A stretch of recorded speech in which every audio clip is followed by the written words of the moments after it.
one beautiful thing. Because the more you focus on Him, the benefit does not go to Him. The benefit just goes back to you.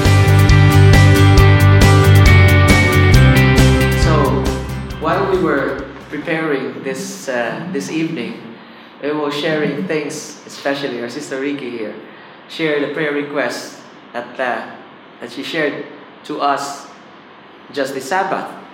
And then a thought came to her mind, and I know that thought came from the Lord, to answer this person who is so desperate to have an answer to her petitions.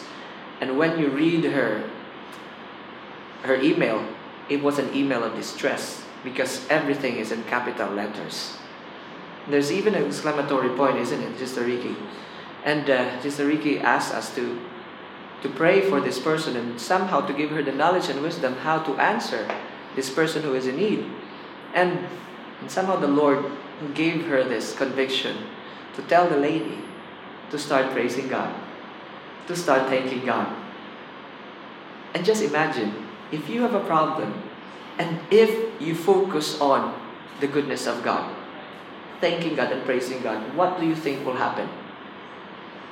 And at first, you know what? I was just thinking, what's really the use of praising God? Starting your prayer with praise. Starting your prayer with thanksgiving. When I was still in my rebellious mindset and thinking, maybe the Lord just loves to be praised.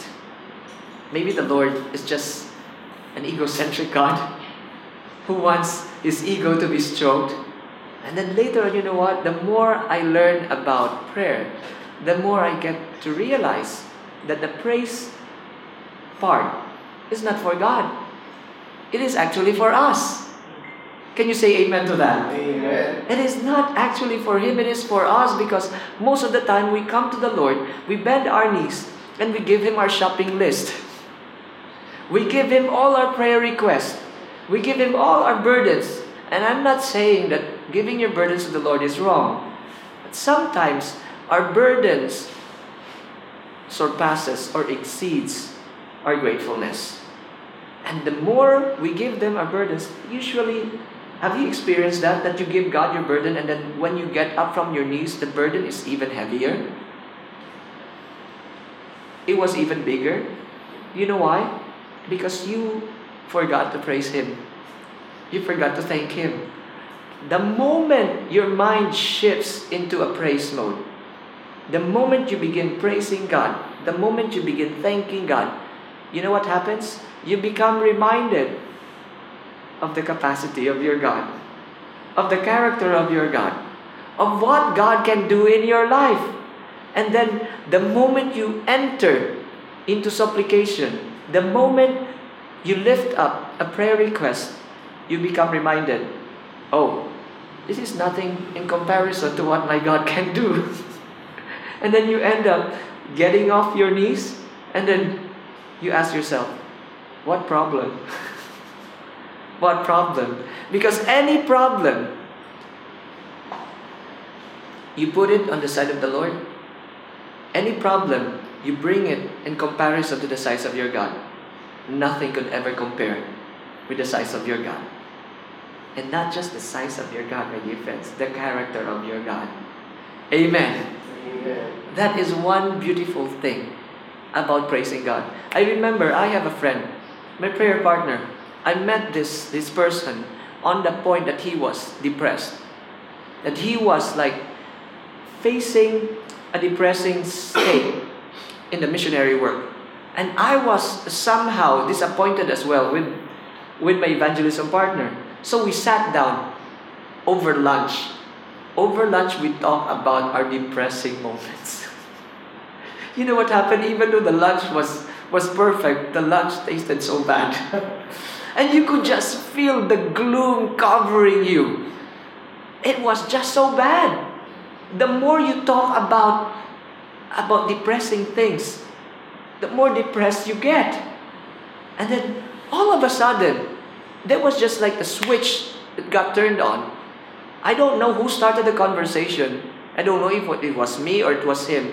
We just talked about heaven. We just talked about the saints later on, that when they will be saved, They will look back and they will say, wow, heaven is so cheap enough. Heaven is cheap enough that they would try to recall all their worries, all their pain. They could not. For the life of them, they could not. Why? Because it's all worth it. Everything is so worth it.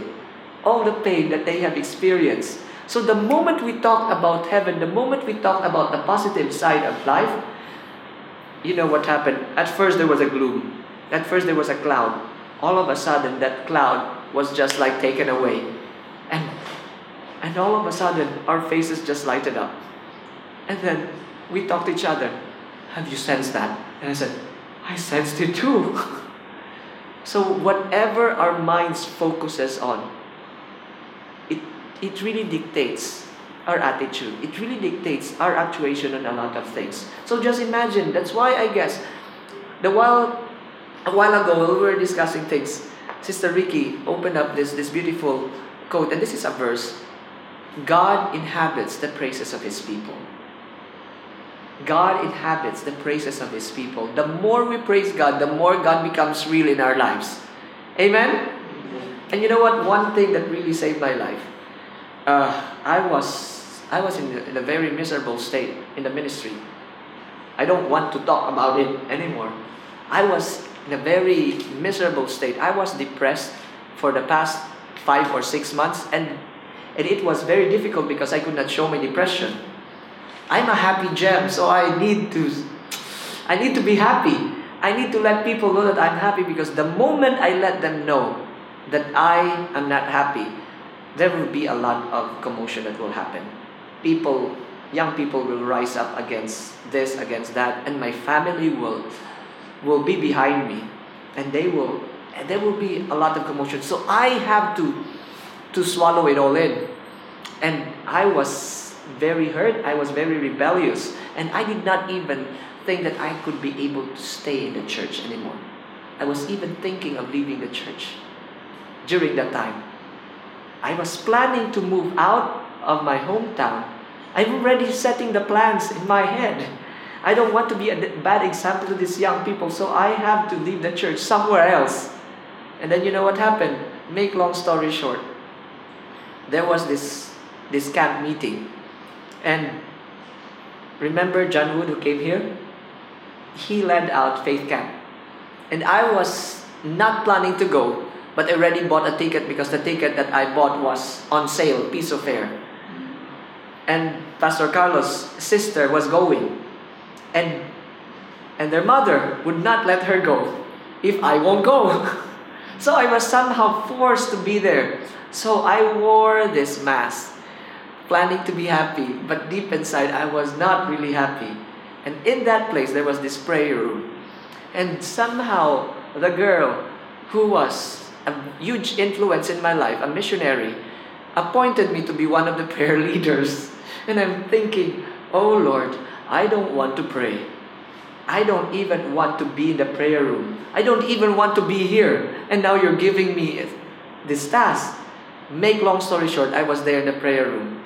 And this lady was sharing testimonies in the prayer room. And she said, in the past conference that we had, there was this girl who's questioning about the validity of, or the reality of God. So she was not planning to be at the prayer room. And there were so many testimonies of people who were blessed in the prayer room. And this girl says, I'll prove to them that there's there's no power in the prayer room. I'll be there. I'll just be there for 15 minutes. So she sat down for 15 minutes. But she stayed for an hour. And she said, okay, after this prayer session, I'll go out. But then the Holy Spirit somehow tugged in her heart, and she could not go out. She started praying. She stayed for 3 hours. And then she left. The next day, she stayed for 8 hours. And then while I was listening to that testimony, I said, oh Lord, I don't want to be there even for an hour. I don't know what to say. I don't know what to pray. And by the way, my prayer life before was 5 minutes per day, total. From the moment I get up until the moment I sleep. I'm like an Energizer Bunny type of person that I go around. I'm like, I I self-diagnosed myself that I had ADHD. And I'm thinking, I could not stay still. And for me, praying is like a waste of time. So for me, I didn't want to be there because you could not let me stay in a corner or stay still for 5 minutes. It's just like I'm having like claustrophobic, even though claustrophobia, even the place is not closed. For me, it's just like I become so uneasy and I'm thinking, I'll be leading out in the prayer room and I'm thinking, what will I do there? And remember, I was in a state of hurt. I was staying in a depression and I was not really happy with what's happening around me.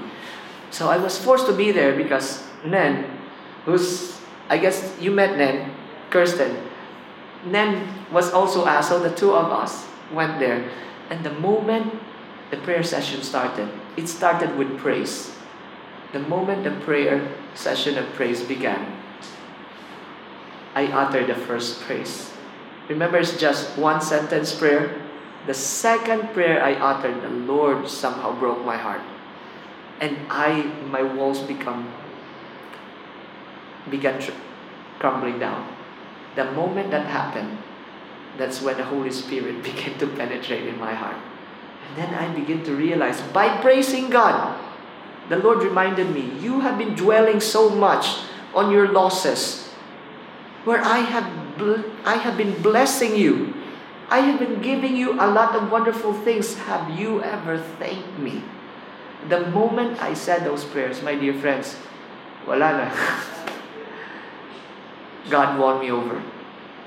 And I guess this is one thing that we should frequently do. We begin to praise God. And for people who are depressed, when you begin to write a praise journal, you'll see different things will begin to take place. And I remember one sermon of Glenn Kuhn. There was this one person who's utterly depressed. Everything that he sees, he could see the negative. It's like the glass half full, half empty. He could just see the half empty part. And even the full part is just like empty for him. So Glenn Kuhn's advice for him, every day list down 10 things that you are thankful for. And he said, what? I don't have anything to be thankful for. He said, even things that you're not thankful for, thank them. Thank God for them. And then the first day was really hard. He wrote down, Lord, thank you for the door. Even the door doesn't lock that much. I thank you for the door. He even saw the negative. And he does not know how to thank God. Lord, thank you for the window. The window who has uneven sides and the paint is not that good looking and the glass is quite stained. I thank you for it. It was a forced thank you. It was a forced praise at first. But the more he forced himself to thank God, he began to see a different side of life. And he began to see, there are reasons to be thankful for. In just a matter of weeks, his depression went away. It is very, very important to praise God, to thank God. One person, our medical missionary teacher, told us about this research. You might not know about this research because this is not quite mainstream. And this just really speaks, this just supports so much of what the spirit of prophecy is telling us. That 90% of the diseases come from where? Come from where? Have you encountered that quote, Dimple? Yeah, it comes from the mind. 90% of diseases comes from the mind. And you know what? They had an experiment. They had an experiment for one particular person. They made this person generate negative thoughts. And then you know what happened? They had a cell examination, and they looked at the cell, and it affects the cell so bad because you know why? The DNA is distorted beyond recognition. The DNA is distorted beyond recognition, and it affects the cell. And when the cell is affected, the whole body is affected, isn't it? And then they saw that, wow, instantaneously, it's just like text message.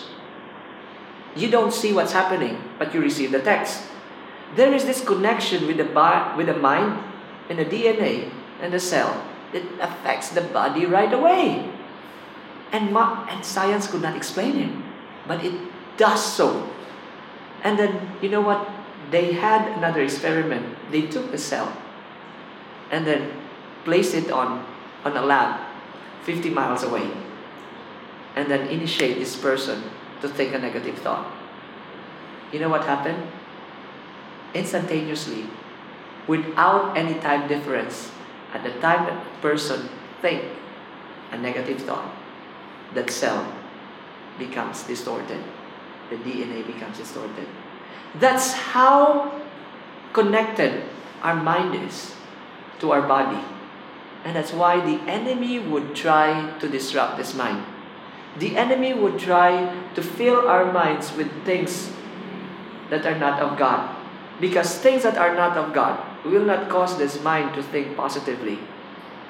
According to the research, the normal mind, you know how much percentage this mind thinks about negative thoughts? Can you guess?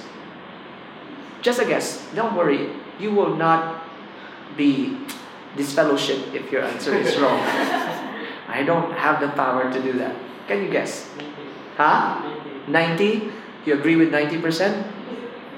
50-50? 40 negative? Okay. 60? 80?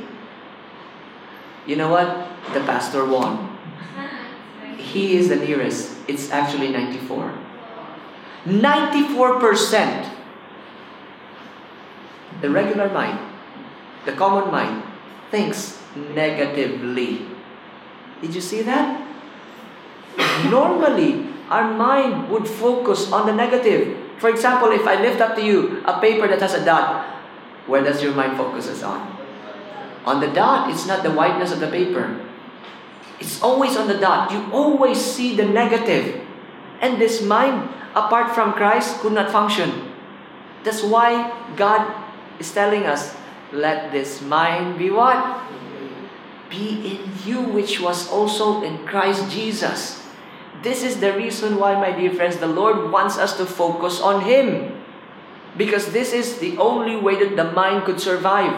This is the only way the body could function well. Because the more you focus on Him, my dear friends, you will have healthy DNA. Did you get that?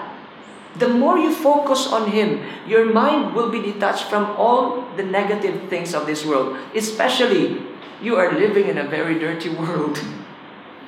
It's not hard to find the negative. It's not hard to see the negative. But you know what's the most amazing thing? When you focus your mind on the Lord, even the most negative part of your life, you will see a positive side of your life. I remember going to India last November. It was not my plan to go to India, but it was the Lord's plan. And going to India from the US is quite expensive. The bill, the airplane fare, you know how much was it? It was $1,100. And I'm thinking, oh Lord, how am I gonna pay this? And then I forgot that it's not me who's paying it. It's God. In just a matter of 2 days, the Lord paid it off. So I was able to go.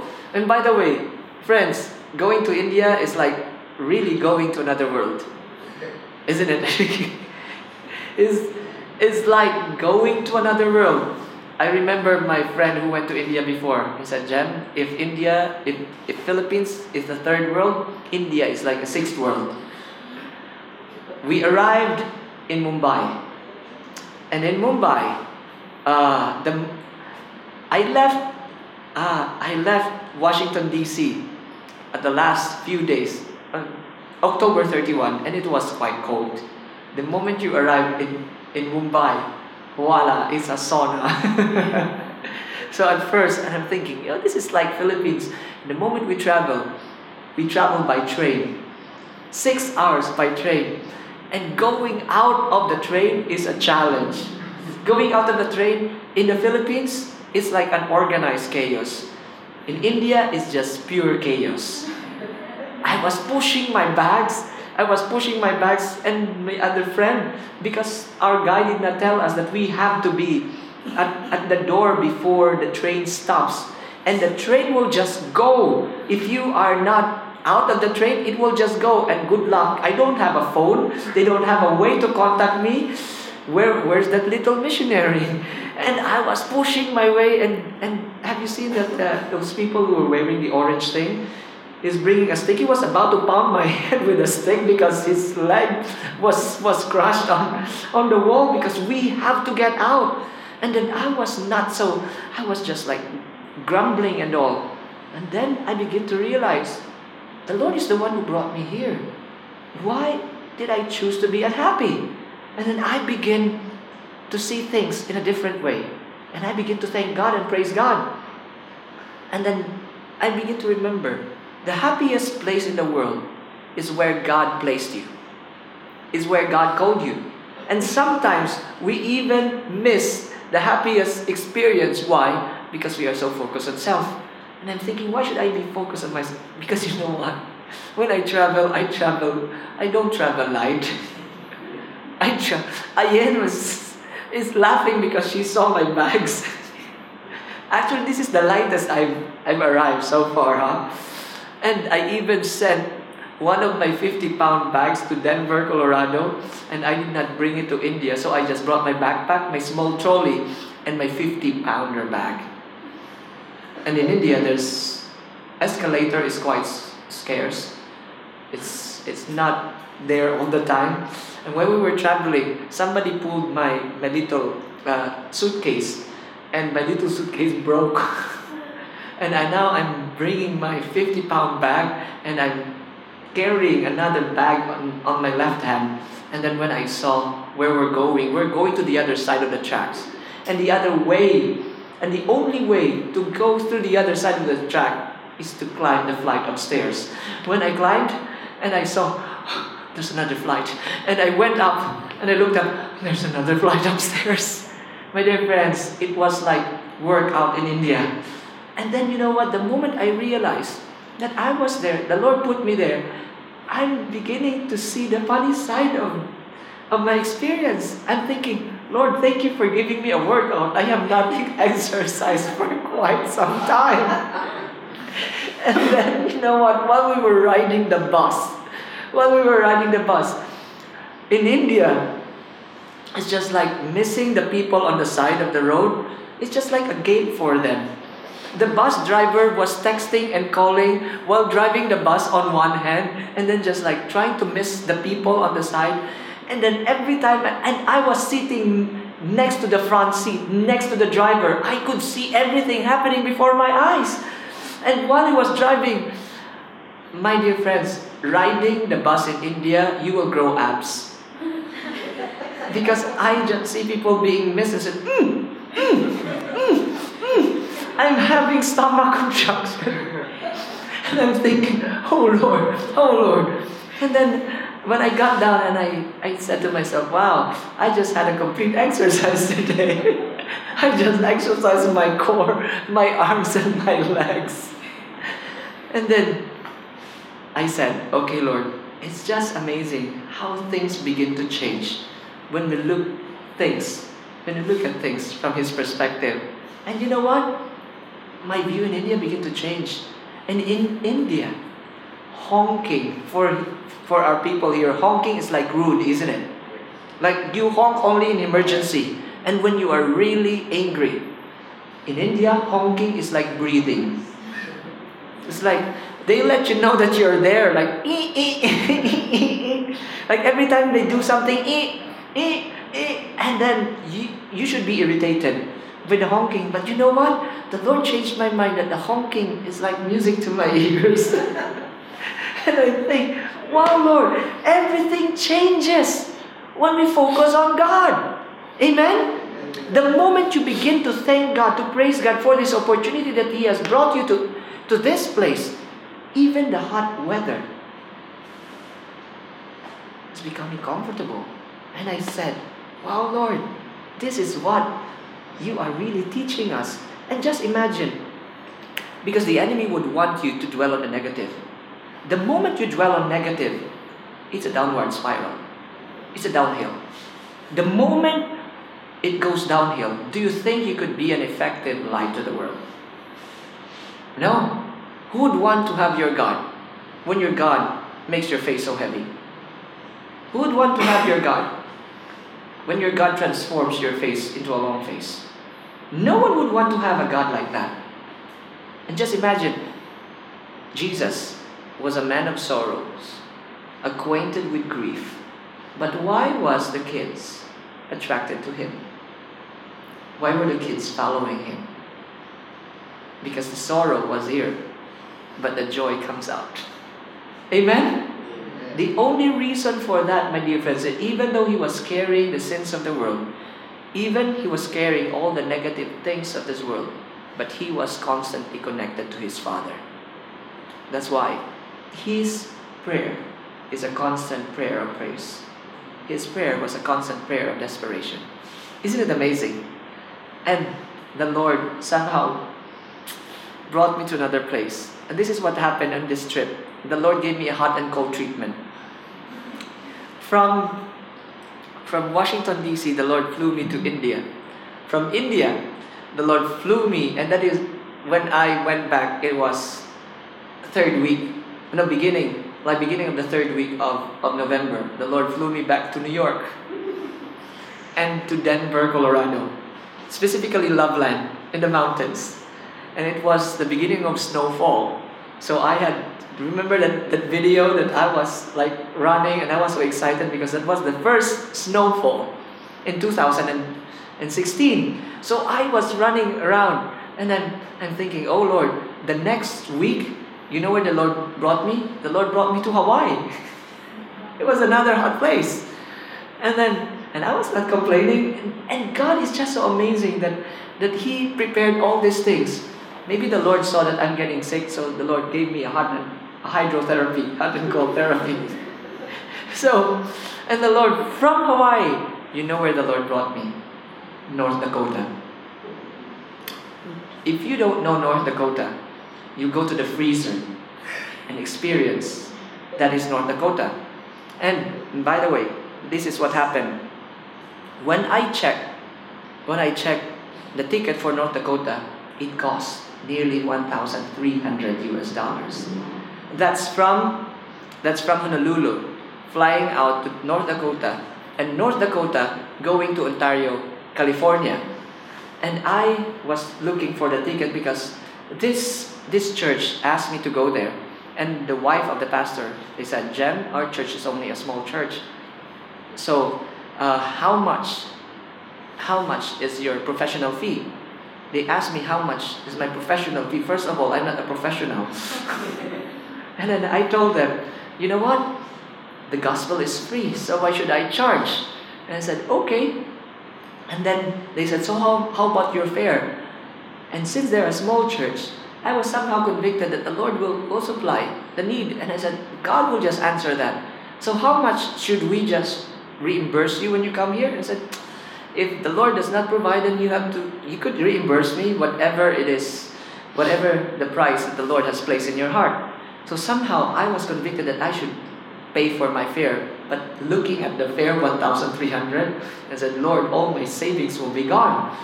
And then you know what happened? I was praying and praying. I was asking for the Lord's leading. And then I remembered my friend's wife works at Delta Airlines. And the last time, they hooked me up with a buddy pass. And the buddy pass actually is a very cheap way to fly, but you are lower than the chance passenger. You don't have a seat. The chance passenger has somehow a chance, but sometimes a buddy pass holder does not have a chance at all. And flying out of Honolulu is quite challenging. My friend asked me, said, Jem, do you have an appointment to go to in North Dakota? Because if you do, it would be challenging. I was praying about it, but the Lord gave me peace that I should get a buddy pass. Because you know how much the buddy pass will cost? Instead of 1,300, the body pass will cost me only $300. So I took the body pass, and this friend warned me, Jem, I tell you, last year, it took us 3 days to fly out of Honolulu. 3 days of a body pass. And then I told my friend, but this is what the Lord led me to do, then the Lord will just help me out. Make long story short, the time was about to fly. The time that I was about to fly, I was somehow thinking negatively. I'm thinking, Lord, I could not stay in Honolulu for 3 more days. I have to do a week of prayer the moment I arrived there. And the moment I was waiting for my flight, the flight got delayed. And the more the flight got delayed, the chances for a body pass holder is getting slim. Why? Because people will not miss their flight. And I'm thinking, Lord, please let this flight fly. And then I remember later on, I discovered later on why the flight was delayed. Because somebody died in the plane. And there's a coroner that's coming. So we got delayed for nearly 2 hours. Finally, we got up. And the Lord just keep on prompting me. Why are you so stressed out? You have forgotten who's taking care of you. Ricky, the moment I sat down, I had a whole row for myself. I got in the flight and I had a whole row for myself. And I'm thinking, Lord, you are so good. I'm sorry for doubting you. The moment I arrived in Minneapolis, Minnesota, that's the airport that I'll be flying to Bismarck, North Dakota. The moment I arrived, I'm already thinking, oh, thank God, I'll be taking the first flight out. And the first flight out, you have a good chance of flying out because there's not much passengers. The moment I was there, I was already prepared to board the plane. The plane got delayed. And later on, it got cancelled. I'm thinking, Lord! And when it got cancelled, it means to say that the passengers will be spilled over to the next flight. Good luck. Good luck for body pass holders. Even for chance passengers, you will not have chance at all. And the second flight got cancelled as well. And I'm thinking, Lord, what will I do? And I begin to tense up again. And then the Lord just keep on prompting my heart. What are you doing? You forgot to thank me. You forgot to praise me. And I was about to argue with God. Thank you, Lord. My flight got delayed. And the moment I go to the people inside in the counter, I asked them, excuse me, so which flight would be available for me? And then look at my ticket and said, body pass? They had that. Yeah, even people who regularly pay are even bumped off of these flights. So you are expecting to fly out. And then my friend, I called my friend who booked me this body pass. And by the way, my dear friends, I arrived at 5:30 in the morning. The first flight out was 9 o'clock. The 10 o'clock was cancelled as well. The 11:30 was cancelled. So my next flight was 1:50, was 1:30. And then my friend said, Jem, I could see here, there's a slim chance for you to be on the 10:30 flight, evening. And then I said, okay. And then I was trying to stay happy, but I was not so happy. And then my friend told me, Jem, you know what? You have to be thankful that you got stuck in one of the best airports in America. This is Minnesota, and in Minnesota they sort of have a mall in the airport, and there's a lot of places to sleep. There's a lot of places to lounge. You could even just relax in a lot of places. And I'm thinking, yes, thank God I was not stuck in an airport that does not have this equipment. So I began thanking God. So now I went to to the counter, and I asked the lady, excuse me, because you know what happens whenever your flight got cancelled, you have to go to the counter. In order for you to be upgraded or to be moved over to the next flight, you have to be there after every flight. So you could not actually just go around and rest.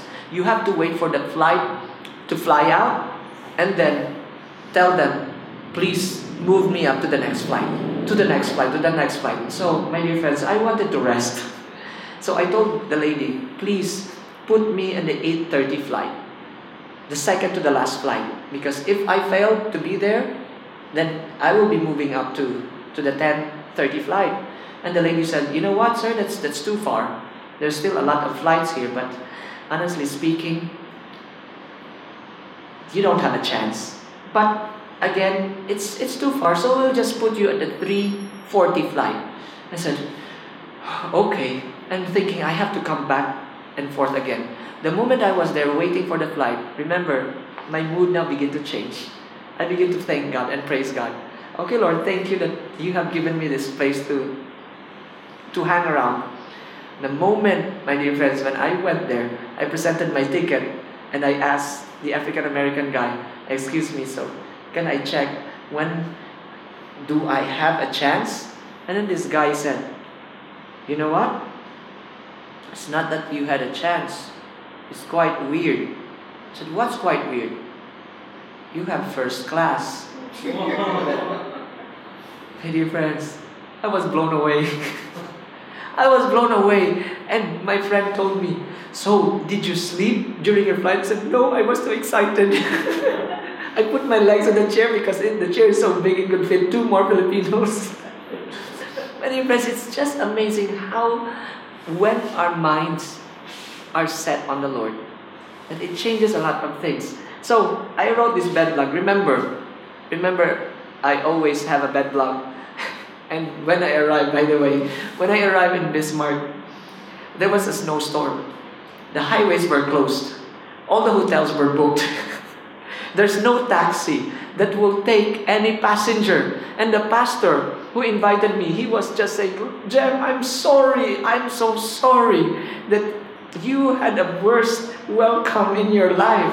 So I wrote this, a little update on my trip to Bismarck. I am now at the airport. We'll be stuck here for the night since the highways are closed due to the blizzard earlier and all the hotels are booked up. Sounds a horrible experience, huh? But no! It has been an awesome one. And it is still. Here are the reasons why. I begin to list down the reasons to be thankful for. First reason, I was stuck at the airport a while ago, the Minnesota airport, one of the nicest airports in the US. 2, I was supposed to get stuck there as a chance passenger until 10 p.m. today, but I was able to fly out at 3:40, which was supposed to be impossible because a few flights were canceled. So there would be overspill of remaining flights. 3, you know why I got in? 20 people backed out because of the blizzard. That's why I was able to get in. So I thank God for the blizzard. 4, and I got upgraded to first class. 5, even though the weather outside is negative 13 degrees Celsius, inside the airport was pretty warm. 6, the airport is supposed to close up at 12 midnight, but due to the bad weather condition, they decided to let us stay for the night. And 7, God gave me this sofa for a bed. So God is so good. No matter what situation we are in, there are a lot of reasons to rejoice because our God is faithful. So stop looking at the negative situation and start looking for the infinite reasons to thank God. Then you will see that your situation will completely change. Because it's not the situation that changed. It's your perspective that changed. It's your heart that changed. Amen? Amen. My dear friends, this is what happened. Why the Lord brought me to Minnesota. The Lord brought me there, and I was late for a day for my week of prayer. The moment I arrived in that week of prayer, I only had like less than 20 attendees every night. And it was blistering cold. Actually, the temperature dropped down so bad. And by the way, my dear friends, who among you here has experienced 0 degrees Celsius? It's cold, isn't it? Some of you has not experienced it. Some of you has to go inside the freezer and lock yourself there for like a few minutes. And that's 0 degrees. It's freezing point. And 32 or 33 degrees Fahrenheit is 0 degrees Celsius. My dear friends, when I arrived in Minnesota, when I arrived in Bismarck, my host told me, Jem, I just have to warn you that it's 0 degrees Fahrenheit here. And I'm thinking, 32 degrees Fahrenheit is 0 degrees Celsius. 0 degrees Fahrenheit, that is negative degrees Celsius. But the temperature even dropped to negative 21 degrees Fahrenheit. And I'm thinking, Lord, I'd be a frozen popsicle there. But God is just so good. He just sustained me. I even did sledding with the kids. I just told them, my time limit is 5 minutes or else I'll be a frozen popsicle Filipino. And God is just so good. Less than 20 people who were there. And by the way, remember I told you that my deal with God is I'll not let people know about my needs. And I'll just tell Him. But I have an organization back in the Philippines which is called Philippine Youth for Christ. And we need a lot of sponsorship. And I was tempted to tell, and I asked God, before making any decision, I have to ask God first. So I kept on praying, Lord, should I promote PYC? Should I tell them about our need? Should I solicit help from these people? Because this is a chance to really let the people know. And then somehow in my prayer, the Lord convicted me. What makes you think that I cannot provide for an organization? If I provided for you, what makes you think that I could not provide for your group? And then it hit me, wow, Lord, such an insult to you. I'm sorry. And during that, remember, the North Dakota is a small place. And we have a lot of needs back in PYC to raise. And I was not thinking of any great thing that will happen in Minnesota. But the Lord took over. When we had our Sabbath worship, after I did the appeal, one person who's wearing jeans, who's wearing t-shirt and an overall, came to me, a big guy. He asked for my hand and then put some crumpled money inside my hand. And she said, use this for the ministry. And then I always have experience like that when people gives me something that it came from everything from their wallet. So it's like a collection of $1 bill, $5 bill. My dear friends, the moment I opened that amount later on, I saw that it was 17 pieces of $100. It was $1,700 from that person. And then it just hit me, wow, Lord, this could pay 2 of our speakers from the US. And God just answered my prayer in that little tiny church.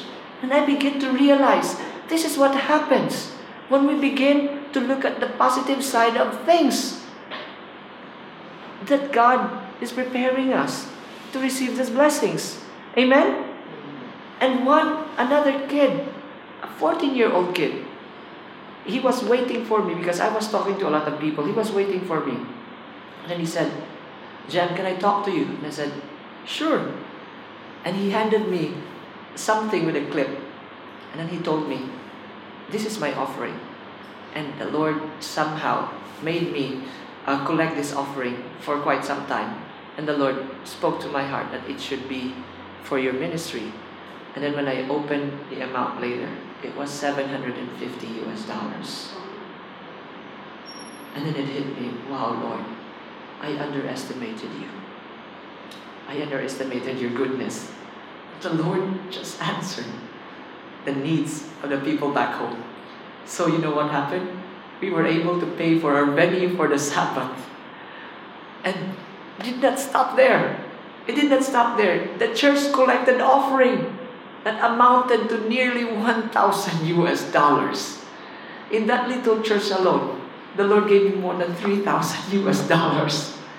More than $3,000. We were able to pay for our function rooms for our workshop. It's held in hotels. And we were thinking, how are we able to pay this? But the Lord has already paid for it. God is amazing, isn't He? So my dear friends, this is one thing. I guess the Lord wants us to focus on Him. Because any trial that we face on this world, it's nothing compared to the size of our God. We focus so much on the little tiny things here.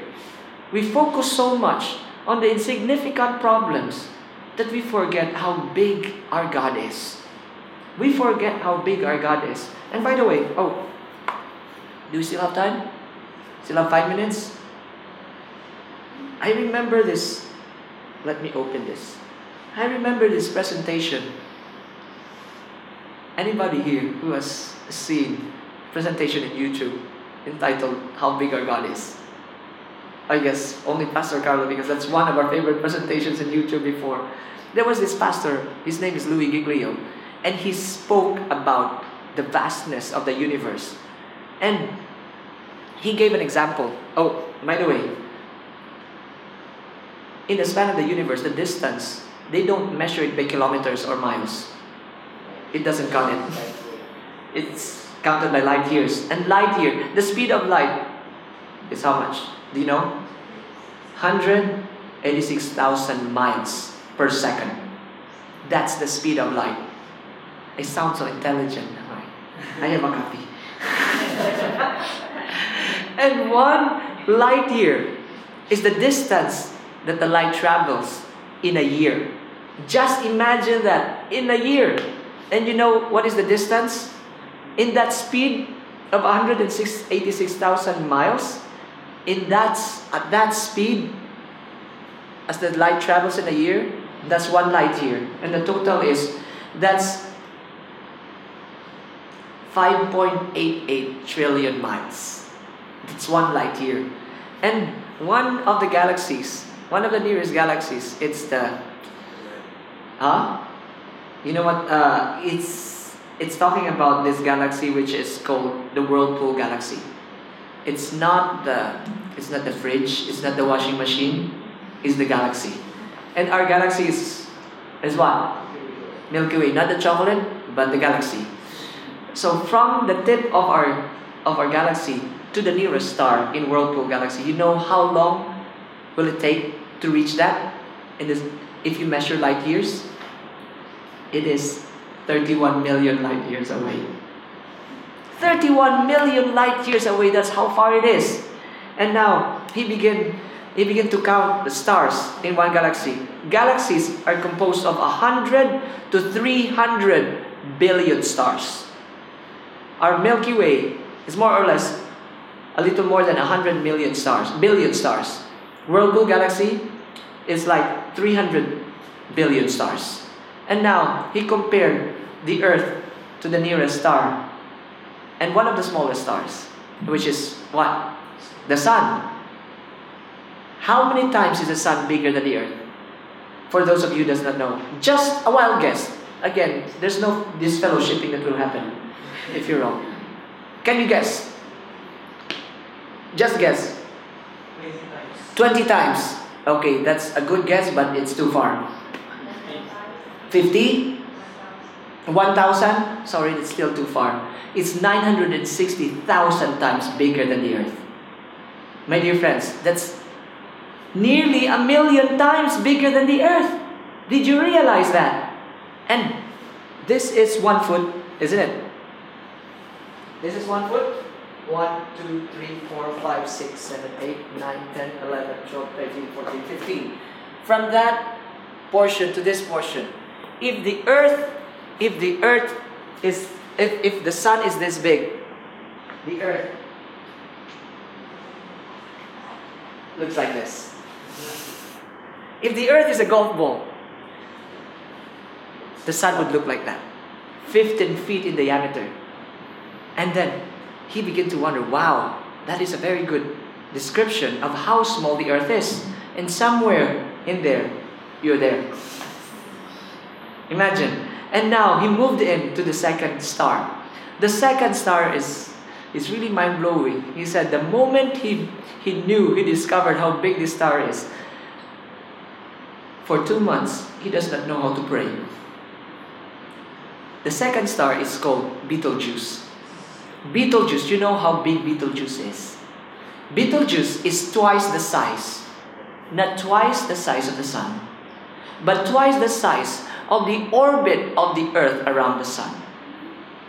Did you get that? It's twice the size of the orbit of the Earth around the sun. If the Earth was the golf ball, You know how big Betelgeuse is? Anybody who has seen the Empire State Building?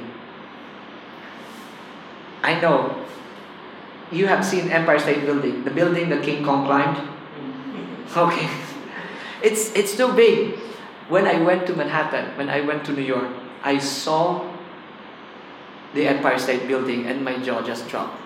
And he says, if you went to Manhattan and you see the Empire State Building, you put the golf ball down there. And imagine 5 more Empire State Buildings stacked on top of each other. That's how big Betelgeuse is. It's crazy, isn't it? Betelgeuse is 262 trillion times bigger than the Earth. The next star, I know that you're having nosebleed right now, so just hold your nose. The second star, the third star that he mentioned, is Musifi. Musifi, if the Earth was a golf ball, if you have seen the Golden Gate Bridge in San Francisco, it's huge, my dear friends. The moment I saw the Golden Gate Bridge, dagdag pa nga. He said, imagine another Golden Gate Bridge. You put your little golf ball there, and that's how big Musifi is. Musifi is 2.7 quadrillion times bigger than the Earth. We know millions. We are familiar with billions. Trillions, it's somehow mind-blowing. Quadrillions, that's another level. To give you an idea, 1 million seconds ago is 12 days ago. Get this? So 1 billion seconds ago, guess when is that? 1 billion seconds ago. Any guess? Just guess. Like, 1 month ago. I'm sorry, it's in the 1970s. That's 1 billion seconds ago. Now, 1 trillion seconds ago. Can you guess? Just move. 1500s. Like the dark ages. Some people will say that, but just give up. 1 trillion seconds ago is 29,700 BC. That's 1 trillion seconds ago. 1 quadrillion seconds ago, good luck. 1 quadrillion seconds ago is 30,800,000 BC. That's how big a quadrillion is. And Musifi is what? 2.7 quadrillion times bigger than the Earth. The biggest star that they could see, that they could measure, is the star called Canis Majoris. You know how big Canis Majoris is? If the Earth was a golf ball, you go to Kathmandu, Nepal, and look at the Mount Everest, and you put your tiny little golf ball at the foot of Mount Everest, and that's how big Canis Majoris is. Canis Majoris is 7 quadrillion times bigger than the Earth. 7 quadrillion times bigger than the Earth. Why am I telling you this? The God who created these stars are way bigger than us. The God who created the stars, He has a huge character that we could focus on. But why do we keep on focusing on the little tiny negative parts of our lives, where there is a vastness of goodness that we could focus on? Can you say amen? Amen. And lastly, before I sit down, I know that that's the best word that I said so far. Before I sit down. Before I sit down, they did an experiment at NASA. They calibrated the Hubble telescope. And they made the Hubble telescope focus on this dark spot.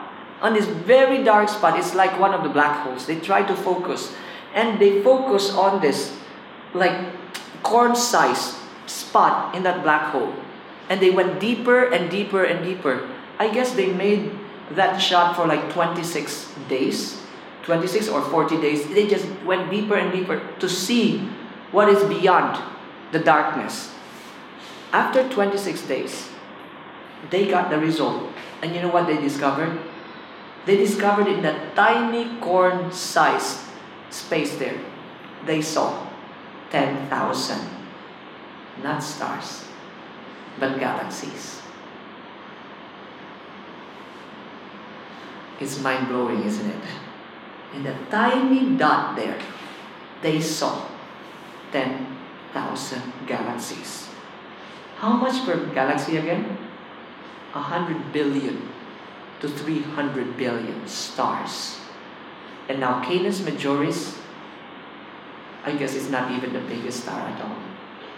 My dear friends, I have to ask you this question. Who made those stars? Who? God. How did He make those stars? By the word of His mouth. And there are so many things to focus on this world, especially His word. And why do we have to focus on the negative things? He just spoke. How did He make it? He just spoke, my dear friends. He did not even lift a finger. Huh? He did not even lift a finger. He did not even pull dust from the ground and say, abracadabra, let there be stars. No, He did not do anything except open His mouth.